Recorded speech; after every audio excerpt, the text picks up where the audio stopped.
എമ്പുരാന് 17 വെട്ട് വെട്ടാം എന്നാണ് ഇപ്പോൾ സർക്കാർ പറഞ്ഞിരിക്കുന്നത്. റീ എഡിറ്റിംഗ് ചെയ്ത മോഹൻലാൽ ചിത്രം എമ്പുരാൻ തിയേറ്ററുകളിൽ എത്താൻ ഇരിക്കുകയാണ്. സിനിമയുമായി ബന്ധപ്പെട്ട പുതിയ വിവാദം ഇതിനിടെ തലപൊക്കുകയും ചെയ്തു. സിനിമയിൽ അണക്കെട്ടിനെ കുറിച്ച് പരാമർശിക്കുന്ന രംഗങ്ങൾ ഒഴിവാക്കണം എന്നാവശ്യപ്പെട്ടുകൊണ്ട് തമിഴ്നാട്ടിലെ ഒരു വിഭാഗം കർഷകർ രംഗത്തെത്തിയിരിക്കുകയാണ്. അതേസമയം എമ്പുരാൻ വിവാദം ഇപ്പോൾ കത്തിപ്പടരുകയാണ്. മോഹൻലാലിനും പൃഥ്വിരാജിനും ഇതിൽ മറുപടി പറയേണ്ടി വരും എന്ന കാര്യം ഉറപ്പാണ്. എങ്ങനെയാണ് ഇത്രയും രാജ്യദ്രോഹപരമായ ഒരു ചിത്രം നമ്മുടെ ഒരു മലയാള സംവിധായകന് എടുക്കാൻ പറ്റിയത് എന്നാണ് എല്ലാവരുടെയും ചോദ്യം. ഇതിനിടെ എമ്പുരാന്റെ ഭാഗമായവരുടെ വീടുകളിൽ, പ്രത്യേകിച്ചും സംവിധായകന്റെയും പ്രധാന നടൻ ഉൾപ്പെടെയുള്ളവരുടെ വീടുകളിൽ ED റെയ്ഡ് തുടങ്ങിയിരിക്കുന്നു എന്ന റിപ്പോർട്ടും എത്തുന്നു.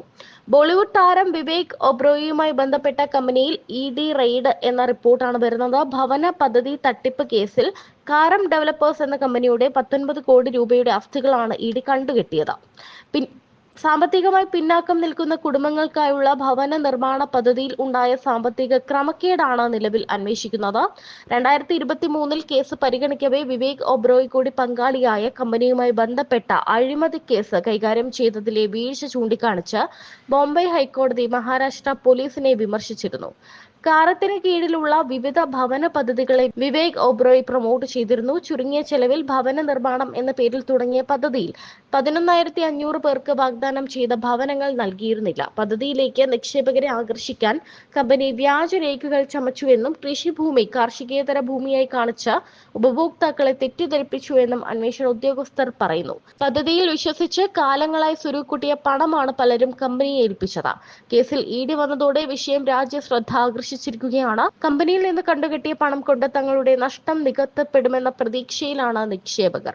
അതേസമയം എമ്പുരാൻ സിനിമയുമായി ബന്ധപ്പെട്ട വിവാദങ്ങളിൽ ഖേദം പ്രകടിപ്പിച്ച നടൻ മോഹൻലാലിന്റെ നിലപാടിനെതിരെ യൂത്ത് കോൺഗ്രസ് നേതാവ് അബിൻ വർഗി രംഗത്തെത്തി. സംഘപരിവാറുകാരന്റെ തിട്ടൂരത്തിന് മുന്നിൽ സ്വയം പണയം വെച്ച സേവകനായി മോഹൻലാൽ മാറിയതിൽ തനിക്ക് അതിശയമില്ലെന്നാണ് അബിൻ പറഞ്ഞത്. ലാലേട്ടാ, എടോ മാമച്ചായ എന്ന് വിളിച്ച് നിങ്ങൾ പറയുന്ന പ്രജ സിനിമയിലെ പഞ്ച് ഡയലോഗുകൾ ഇന്ത്യയിലെ തന്നെ ഏറ്റവും പ്രമുഖ ദിനപത്രത്തിന്റെ മേധാവികൾക്കെതിരെയായിരുന്നു എന്നുള്ളത് നാട്ടുകാർക്ക് മുഴുവൻ മനസ്സിലായപ്പോഴും നിങ്ങൾ ഖേദം പ്രകടിപ്പിച്ച് ഞങ്ങൾ ആരും കണ്ടിട്ടില്ല.